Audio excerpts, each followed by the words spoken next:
right, welcome back to All Day, Tuesday afternoon. Tuesday evening, we got a critical Game 5 in the series between the Minnesota Timberwolves and the San Antonio Spurs. That series is tied up at 2 games apiece after a pretty exciting game the other night at Target Center. That was Sunday night, I believe, right? Yeah, Sunday night. We're going to be joined now by the beat writer for the Minnesota Timberwolves from the Minnesota Star Tribune. That is Chris Hine, back in San Antonio. Do you feel like, have you picked out your favorite spots in that city yet?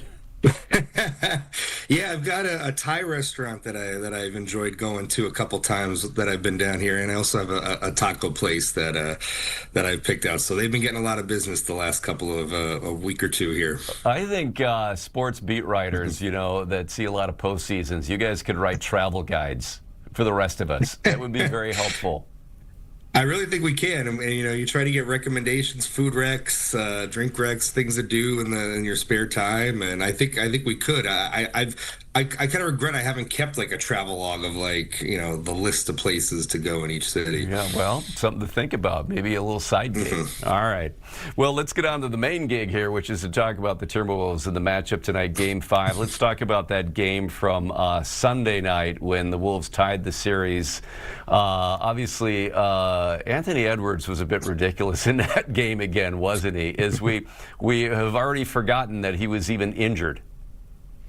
Honestly, it's remarkable. I don't know if he can get enough credit for this, because I think what he's done on 2 bad knees is remarkable. That fourth quarter saved their season the other night. Just flat out saved their season. They were down in the third quarter. It wasn't trending in a good direction. I think the energy in the building was tight. Everybody was a little nervous because Wembanyama was out, but they're still losing. And then Ant just said, "I'm going to find another gear." Yeah. Bad knees and all. And that's why he is, a superstar. That's why he can be an MVP caliber player, because he can do that, what you saw the other night. Yeah, don't they nickname him a Wolverine because of his rapid healing ability? And I mean, that's on display. And what did he have? Did he have like 35? How many points did he have in that game? I'm trying to remember. It was a lot. I think it was 30. I think it was 36. Okay. And I think 16 came in the fourth quarter. Yeah. If I recall. Maybe 38. I'm not sure. And fighting through being double teamed and all of it is just, that makes it fun to watch. Well, let's talk about what happened earlier in the game. It was in the second when Wembanyama decided to put an elbow into the jaw of, was that Naz Reid? Yeah, it was Naz Reid. No suspension. The NBA basically said play on. The ejection was enough of a punishment in the moment. And I think the Wolves, as even if fans or talk shows or what have you were debating yesterday whether he should or shouldn't have been suspended, I think the Wolves always felt that he shouldn't, and they weren't expecting it, or I should say they weren't expecting it.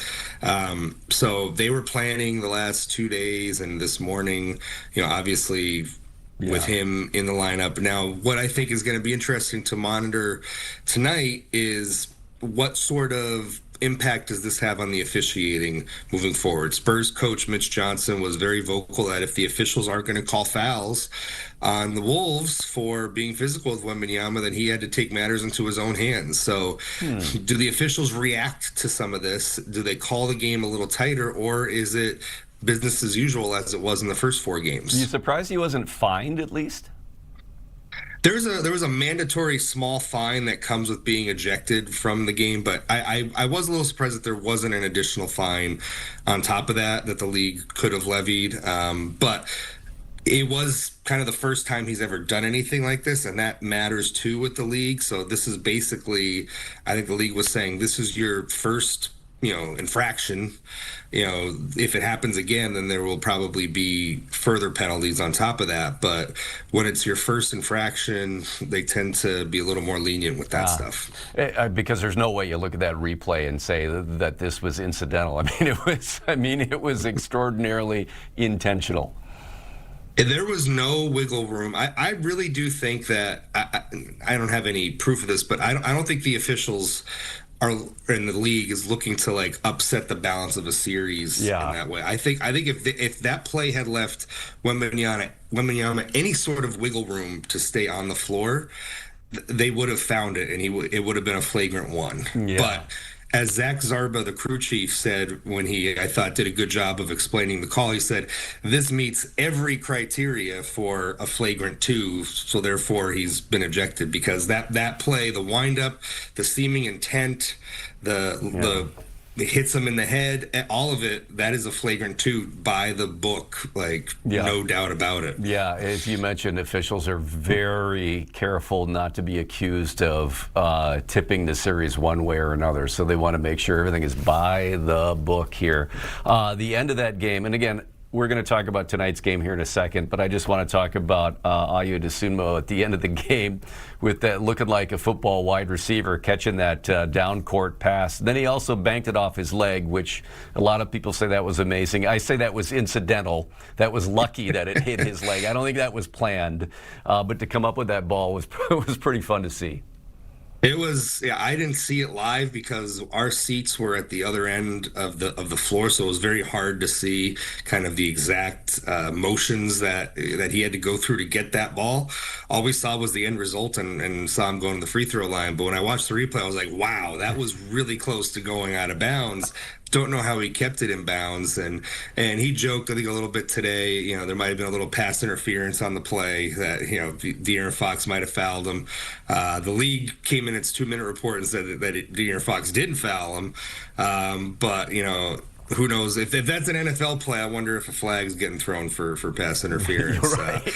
Hell of a play, hell of just the reflexes and the ability to just gather it in that situation, I think is really remarkable as well. All right, we're running out of time, and I haven't asked you about tonight's game, so that's the last thing we're going to talk about quickly here is how do you see the Spurs responding or the Wolves responding to where this series stands now, tied to a piece?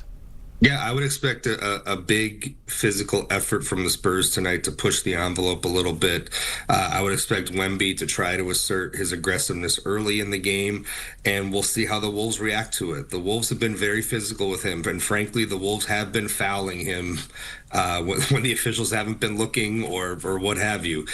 They've been very intentional about that. So are the officials going to be on the lookout for some of this stuff, or are they going to let it go? I really think that's the big storyline coming into tonight is, I hate to say it, but kind of the officiating. Yep. All right. Chris Hine, Minnesota Star Tribune beat writer. Appreciate you taking the time again from San Antonio. Hope we get to see you in another city next week as you continue your travel log. But the Wolves tonight, Game 5 matchup, tip-off on NBC and Peacock just after 7. So I'll be reading what you write later. Appreciate you having me as always. Thank you. You bet. Thanks a lot.